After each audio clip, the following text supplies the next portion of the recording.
love the channel and find it useful in becoming a happy retiree. Subscribe today.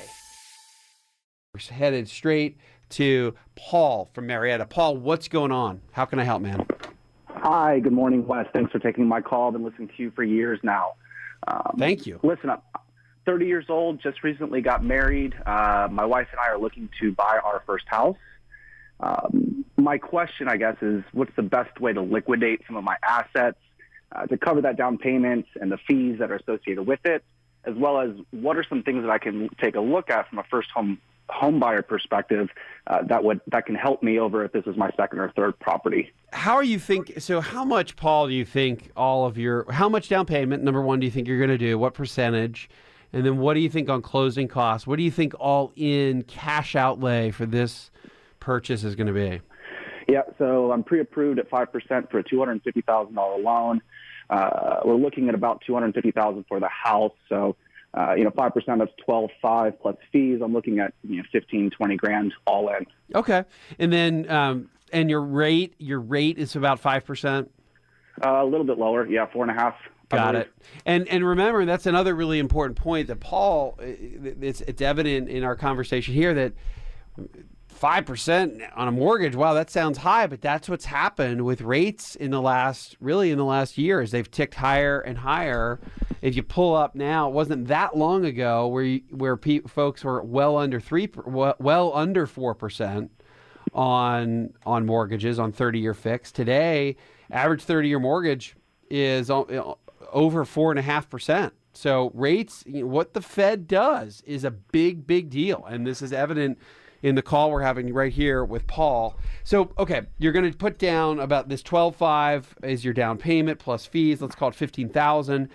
Are you going to? Do you have? So obviously, you've got to get it from somewhere, right? You can either take it out of retirement-based money, which you want to try to avoid. And there's some provisions. First-time home buyer, you can take out 15 grand or 10 grand and not have a penalty on it. You still pay taxes.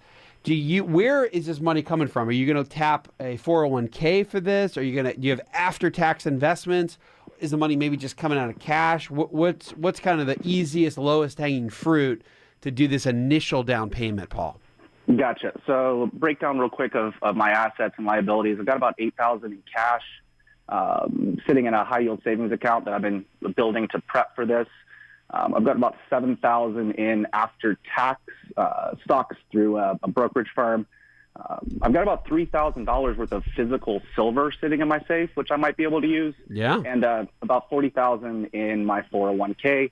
Liabilities, I have $4,000 student loan, and that's it. No car payments, no other liabilities there. Got it. All right. So you have $18,000. If I'm going to count silver, which is after tax, you don't own that in an IRA, correct? Correct. So you've got your silver, you've got after-tax investments of 7, and then cash of 8. So that's 18 grand there, and then another 40 is after tax. Or that's your pre-tax money in 401k. So you have 58,000. I would. This is the tough thing about housing. So you don't want to drain your after-tax money to do this because now all of a sudden you don't have an emergency account, right? Right. And what God forbid you buy some furniture.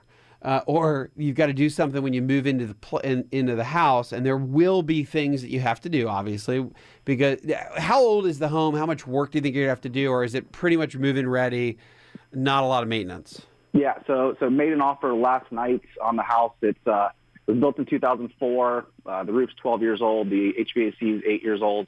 So not a lot of work is going to need to be done to the house. Maybe paint the walls and pressure wash the driveway, right? So awesome. It's okay. Ready. Yeah, that's it. So it should be ready to go. You should have years left on the big stuff. HVAC.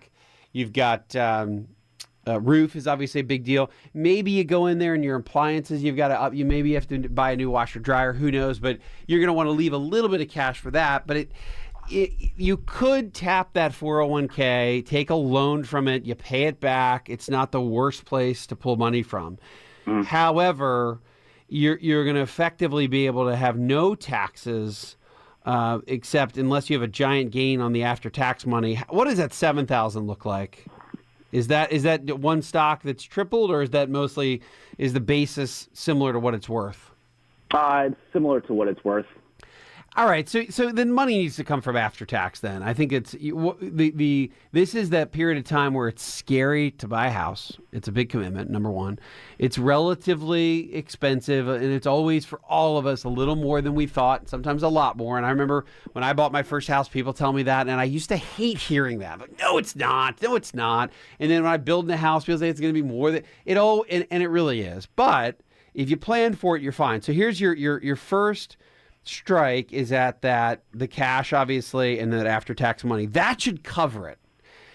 It's going to leave you pretty dry on cash. Your backup plan is that you could tap and get a little bit of money out of that 401k as a loan if you really need some liquidity. But that's your backup plan. And you might want to maybe take $5,000 for that to replenish so you have some actual cash on hand. You're going to pay that money back. You don't pay taxes. You don't pay a penalty on it. And I think that is your attack plan here. It's the cash, the after tax, that gets you to about 15. That's all you need. You leave the silver as it is. And then if you have to go further in that, you're going to have to tap a little bit in the 401k. Then you and your wife, you're just going to have to aggressively save to try to replenish that after-tax money. But either way, congratulations on this big step, man, on buying your first house, one you probably will not regret.